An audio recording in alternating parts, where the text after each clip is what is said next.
নমস্কার, নর্থ বেঙ্গল চুমকিস কিচেনে আপনাদের সবাইকে স্বাগত। আবারও চলে এলাম নতুন একটা রেসিপি নিয়ে। তো আজকে আমি আপনাদের সঙ্গে শেয়ার করব পুরির রেসিপি। তো এই পুরিটা কিন্তু একদম আটা দিয়ে তৈরি। আমি আজকের রান্নাটা খুবই ঘরোয়াভাবে করব এবং খুবই সিম্পলভাবে করব, বাড়িতে থাকা উপকরণ দিয়েই। তো আজকে আমি ফুলকো ফুলকো পুরির রেসিপি শেয়ার করব শুধুমাত্র আটা দিয়ে। আর তার সঙ্গে রান্না করে নেব সয়াবিন এবং আলু দিয়ে একটা দুর্দান্ত তরকারি। একদম নিরামিষভাবে এই রেসিপিটা আমি শেয়ার করব আপনাদের সঙ্গে, তাই সম্পূর্ণ ভিডিওটি দেখার অনুরোধ রইল। তো চটফট দেখে নেওয়া যাক রেসিপিটা। প্রথমে আমি এখানে নিয়েছি আটা। আমি এটা গমের আটা নিয়েছি। গমের আটা প্রায় প্রত্যেকের বাড়িতে থাকে। তো গমের আটাগুলিকে খুব ভালো মতন আমি চেলে নিয়েছিলাম। তো এখন আমি দিয়ে দিচ্ছি এখানে লবণ। আমি এখানে স্বাদ মতো লবণ দিয়ে দিচ্ছি। লবণটাকে দিয়ে খুব ভালো মতন আমি আটার সঙ্গে মিশিয়ে নিলাম। খুব ভালো মতন মিশিয়ে নেওয়ার পর একটু একটু করে জল দিয়ে একটা ডো তৈরি করে নেব। তো আমরা যেমন নর্মালি কিংবা রুটি বানাতে যেরকম পর্যায়ে ডোটা করে নিই সেই রকম করে ডোটা করে নেব। তো একটু একটু করে জল দিয়ে এইভাবে আমি ডোটা করে নিচ্ছি। তো আমি ডোটা করে নিয়েছি, দেখতেই পাচ্ছেন কেমন পর্যায়ে ডোটা করে নিয়েছি। তো আমরা যেমন নর্মালি রুটি কিংবা পরোটার ডো যেভাবে তৈরি করি সেরকম করে ডোটা তৈরি করলাম। এখন ঢাকা দিয়ে রেখে দিচ্ছি। তো এই ফাঁকে আমি তরকারিটা রান্না করে নেব। তো তরকারিটা রান্না করার জন্য আমি এখানে আগে থেকে আলু এভাবে ছোট ছোট করে কেটে নিয়েছি কিউব করে, আর খুব ভালো মতন ধুয়ে নিয়েছি। আলুটাকে আমি খুব ভালো মতন খোসা ছুলে কেটে ধুয়ে নিয়েছি। আর এখানে নিয়েছি আমি সয়াবিন। সয়াবিনগুলিকে আমি সেদ্ধ করিনি। সয়াবিনগুলিকে আমি কিছুক্ষণ জলে ভিজিয়ে রেখেছিলাম। ভিজিয়ে রাখার পর এভাবে একটু নরম হয়ে গিয়েছিল, তখন আমি জলটাকে ঝরিয়ে নিয়ে এখানে রেখেছি। তো জলটাকে ঝরিয়ে নিয়ে এখন আমি রান্না করে নেব। সয়াবিনটাকে প্রথমে ভেজে নেব। তো তরকারিটা রান্না করে নিচ্ছি প্রথমেই। তো উনানটা জ্বালিয়ে নিয়ে কড়াই বসিয়ে দিয়েছি। কড়াইটা হালকা গরম হতেই আমি দিয়ে দিচ্ছি এখানে সর্ষের তেল। আর এখন দিয়ে দিচ্ছি আমি সয়াবিন। জল ঝরিয়ে রাখা সয়াবিনটা আমি দিয়ে দিলাম। আর দিয়ে দিচ্ছি এখানে স্বাদ মতো লবণ আর স্বাদ মতো হলুদের গুঁড়া। খুব ভালো মতন আমি এভাবে নাড়িয়ে নিয়ে ভেজে নেব। তো হালকা মতন করে আমি ভেজে নেব, বেশি কড়া করে ভাজবো না। তো দেখতেই পাচ্ছেন আমার কিন্তু ভাজা হয়ে গেছে। এখন আমি নামিয়ে নিচ্ছি। আজকের তরকারি রান্নাটা একটু অন্যরকম করে করব, তাই ভিডিওটি সম্পূর্ণ দেখার অনুরোধ রইল। সয়াবিনগুলিকে নামিয়ে নিয়ে এখন ওই কড়াইয়ে আবারও কিছুটা তেল দিয়ে দিলাম। দিয়ে দিচ্ছি এখানে পাঁচফোড়ন, গোটা পাঁচফোড়ন। আর দিয়ে দিলাম এখানে আদা বাটা। দিয়ে দিচ্ছি এখানে জিরা গুঁড়া।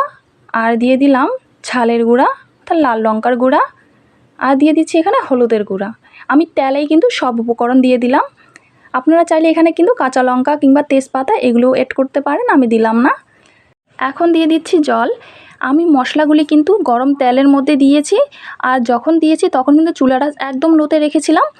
তো জল দেওয়ার পর এখন আমি দিয়ে দিচ্ছি এখানে ধুয়ে রাখা কেটে রাখা আলুগুলি। আর দিয়ে দিচ্ছি এখানে স্বাদ মতো লবণ। তো খুব ভালো মতন একটু নাড়িয়ে নিয়ে চুলার আঁচ এই সময় আমি মিডিয়ামে রাখবো এবং মিডিয়ামে রেখে রান্নাটা করে নেব এবং ঢাকা দিয়ে রেখে দিচ্ছি যতক্ষণ পর্যন্ত না আলুটা সেদ্ধ হচ্ছে। এখন নিয়েছি আমি দারচিনি আর কিছুটা ছোটো এলাচ। তো খুব ভালো মতন আমি শিলনোড়ায় দারচিনি এবং ছোটো এলাচটাকে বেটে নিয়েছি। এই মশলার পেস্টটা আমি পরবর্তীতে রান্নায় ব্যবহার করব। তো প্রায় 5 থেকে 7 মিনিট ঢাকা দিয়ে রাখার পর আমি চেক করে নিচ্ছি। তো দেখতেই পাচ্ছেন আলুগুলি কিন্তু যেহেতু ছোট ছোট করে কেটে রেখেছি, তাই কিন্তু আলুগুলি খুব ভালো মতন সেদ্ধ হয়ে গেছে। তো আপনাদের একটা দেখিয়ে দিচ্ছি। দেখতেই পাচ্ছেন আলুগুলি খুব ভালো মতন সেদ্ধ হয়ে গেছে। তো হালকা মতন একটু ঘেটে নেওয়ার পর এখন আমি একটা হাতা দিয়ে একটুখানি আলুগুলিকে এভাবে থেতো করে নিচ্ছি, যেন তরকারির গ্রেভিটা ভালো আসে। এর জন্য আমি হালকা মতন করে থেতো করে নিচ্ছি। তবে আপনারা যেহেতু একটু ঝোল খেতে পছন্দ করেন, তবে আপনারা নাও করে দিতে পারেন এমনটা। তো এমনটা একটু করে দিচ্ছি, একটু গ্রেভিটা ভালো আসবে এর জন্য।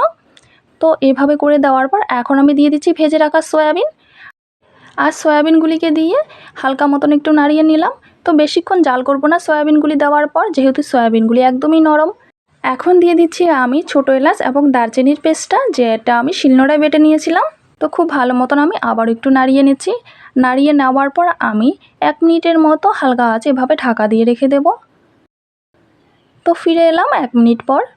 তো দেখতেই পাচ্ছেন 1 মিনিট পর খুব ভালো মতন ঢাকা দিয়ে রেখেছি, যেন মশলাটা খুব ভালো মতন তরকারির গায়ে লাগে সেজন্য।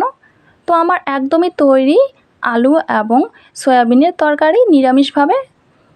আমি এই রান্নাটা খুবই সহজভাবে এবং ঘরোয়াভাবে এবং বাড়িতে থাকা উপকরণ দিয়ে আপনাদের সঙ্গে শেয়ার করলাম। তো আমার তরকারিটা হয়ে গেছে, এখন আমি নামিয়ে নেব। আর এইদিকে আগে থেকে যে আমি আটার ডোটা করে রেখেছিলাম, তো অনেকক্ষণ রাখার পর দেখতেই পাচ্ছেন একটু নরম হয়ে গিয়েছিল। প্রায় আমার রাখা হয়েছিল 20 মিনিটের মতো আমি রেখেছিলাম রেস্টে। তো এভাবে রাখার পর একটুখানি নরম হয়ে গিয়েছিল, তো আবারও আমি খুব ভালো মতন এভাবে ডলে নিলাম। নেওয়ার পর এখন আমি এভাবে একটু ছোট ছোট করে লেচি কেটে নিচ্ছি। তো দেখতেই পাচ্ছেন এভাবে আমি ছোট ছোট করে লেচি কেটে নিলাম। এখন একটা লেচিকে নিয়ে এভাবে আমি খুব ভালো মতন বেলনায় গোল করে নিয়ে আমি বেলে নেব। তো বেলার জন্য আপনারা তেল কিংবা আটা দুইটাই ব্যবহার করতে পারেন। তো আমি আটা ছড়িয়ে দিচ্ছি। তো আটা ছড়িয়ে দিয়ে আমি খুব ভালো মতন আটার সাহায্যে বেলে নেব। তবে আপনারা চাইলে কিন্তু তেল দিয়েও বেলে নিতে পারেন। তো আটা দিয়ে এইভাবে আমি গোলাকার করে বেলে নিলাম। তবে আপনারা চাইলে কিন্তু লম্বাটি করেও বেলে নিতে পারেন। তো আমি গোলাকার করে বেলে নিলাম। তো যেহেতু পুরি তাই একটু করে ছোট করে বেলে নিয়েছি, আর এইরকম পাতলা করে বেলে নিয়েছি, খুব বেশি একটা পাতলা নয়। তো আবারও একটা লেচিকে আমি এভাবে গোল করে নিচ্ছি, আবারও আপনাদের দেখিয়ে দিচ্ছি আপনাদের সুবিধার্থে। তো আবারও আমি আটা ছড়িয়ে দিলাম। আটার সাহায্যে আমি খুব ভালো মতন এভাবে বেলে নেব। তো খুব ভালো মতন আটা দিয়ে আমি এভাবে বেলে নিচ্ছি। তো একদম গোলাকার করে এটিও বেলে নিলাম, আর এরকম পাতলা করে বেলে নিয়েছি। এখন আমি কড়াই বসিয়ে দিয়েছি, উনানটা জ্বালিয়ে কড়াইয়ে দিয়ে দিচ্ছি এখানে রিফাইন্ড অয়েল। তো তেলটাকে প্রথমে হালকা মিডিয়াম গরম করে নিতে হবে। আর তেলটা হালকা গরম হয়ে গেলে এখানে আমি বেলে রাখা পুরিগুলি দিয়ে দিচ্ছি। আর এই সময় চুলার আঁচ একদমই আমি মিডিয়ামে রেখেছি। আর চুলার আঁচ মিডিয়ামে রেখে কিন্তু রান্নাটা করে নিতে হবে। তো দেখতেই পাচ্ছেন পুরিটা ফুলে উপরে ভেসে উঠেছে। তো খুব ভালো মতন দুই পাশটা এভাবে আমি উল্টিয়ে ভেজে নিয়ে নামিয়ে নেব। তো আমার কিন্তু ভাজা হয়ে গেছে, এখন আমি নামিয়ে নিচ্ছি। তো অপর একটা পুরিও আপনাদের ভেজে দেখিয়ে দিচ্ছি। তো আবারও আমি এভাবে দিয়ে দিলাম। দেওয়ার পর দেখতেই পাচ্ছেন একদমই কিন্তু ফুলকোভাবে উপরে ভেসে উঠতে শুরু করেছে। আর আস্তে আস্তে এইভাবে চাপ দিলে কিন্তু একদমই ফুলকোভাবে ফুলে আসবে। তো একদমই কিন্তু ফুলে গেছে এই পুরিটাও। তো আমি এখন খুব ভালো মতন দুই পাশটা উল্টিয়ে নিয়ে এভাবে ভেজে নেব। তো আমার এই পুরিটাও হয়ে গেছে, এখন আমি নামিয়ে নিচ্ছি। এবং একইভাবে আমি সমস্ত পুরিগুলি ভেজে নেব। আর ভেজে নেওয়ার সময় চুলার আঁচ কিন্তু অবশ্যই আমি মিডিয়ামে রেখেছি। আর চুলার আঁচ মিডিয়ামে রেখে কিন্তু সম্পূর্ণ রান্নাটা করে নিতে হবে পুরি ভাজার ক্ষেত্রে। তো দেখতে পাচ্ছেন এই পুরিটাও খুব ভালো মতন ফুলে এসেছে। তো খুব ভালো মতন দুই পাশটা উল্টিয়ে নিয়ে আমি এভাবেই ভেজে নিচ্ছি। তো আরও কতগুলি রয়ে গেছে, ওগুলোকেও আমি একই রকম করে খুব ভালো মতন ভেজে নেব।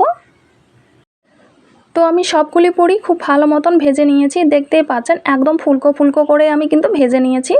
তো আপনাদের দেখিয়ে দিচ্ছি। আর কিন্তু অসম্ভব মজার হয় খেতে।